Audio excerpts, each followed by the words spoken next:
seventh tip is very much employer branding. So it's about how you use the background picture, and in fact this picture there, to protect your personal brand and the company brand at the same time. Now many brands, for example, use the background picture to do this. I love the way that Paul here, for example, has got his actual vision statement on his background. And I love the fact that Paul at Green Man Gaming, they get shit done. They basically drink beer and hug dogs. And I love the fact they've got that as part of their vision statement. Hugging dogs and drinking beer. It's fantastic. What if they do it at the same time? Not quite sure. But it's brilliant. I love the way we do that in terms of use the background picture. And as you can see here, my entire team have now got the social selling at Marina Bay Sands on their background picture. The only time we've actually ever used it, as you can see, but it looks fantastic. Every single member of the team is then using it to market our social selling event at Marina Bay Sands. And even our keynote speakers, like Dahlia, for example, is also using it to market it, because she's going to be one of our keynote speakers. So it's worth coming along to hear lots of local entrepreneurs, lots of local keynote speakers as well. Look at the way James did this, for example, the red. He's got red here, red the background with the branding. So if you can do this with your team, it's absolutely fantastic. You get great brand consistency. You look at here, look at every single member of his team have got a red background. Very professional. It looks very professional. There's no Facebook photographs there. There's no blank photographs. Looks fantastic. I also went the other way. I also went kind of red and white. So every single member of her team is red and white. If you can do that, it also looks very cool as well. Matthew here went for the kind of orange circle. So every single member of the team has got that, apart from Nicole, who doesn't want to work there anymore.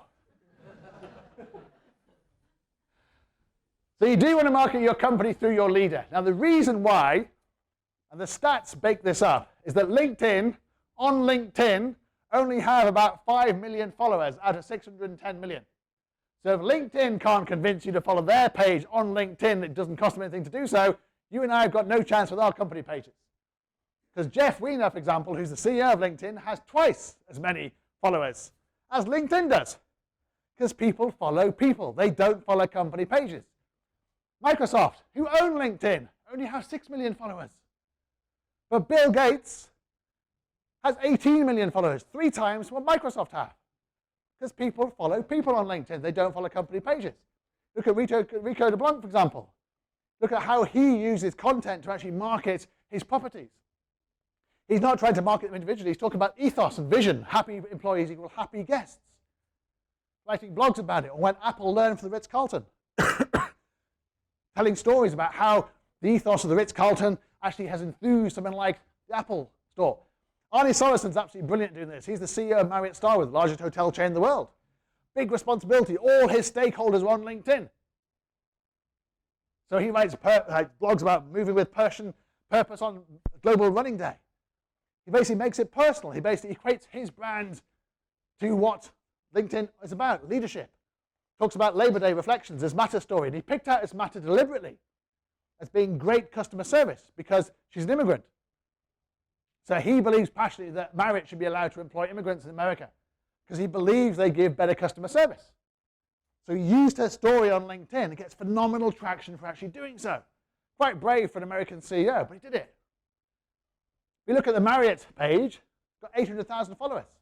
So the Marriott page actually got twice as many followers as he has. But their engagement levels are very poor. Their engagement levels, the comments and likes and shares, are 10 times less. So although the Marriott page actually has more followers, it actually has 10 times less engagement than Arnie does.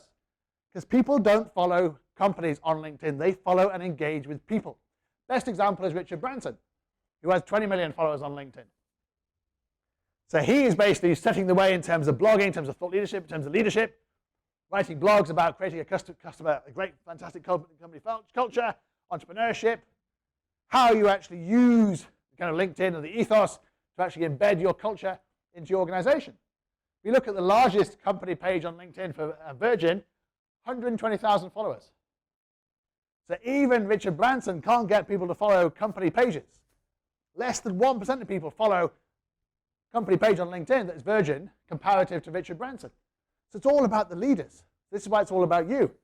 You have to market your companies through you, not through your company pages. And their engagement levels are pathetic comparative to Branson's. Because people want to engage with people. People want to engage with leaders on LinkedIn, and you can do. They don't feel the same sympathy and empathy has to do with company pages on LinkedIn.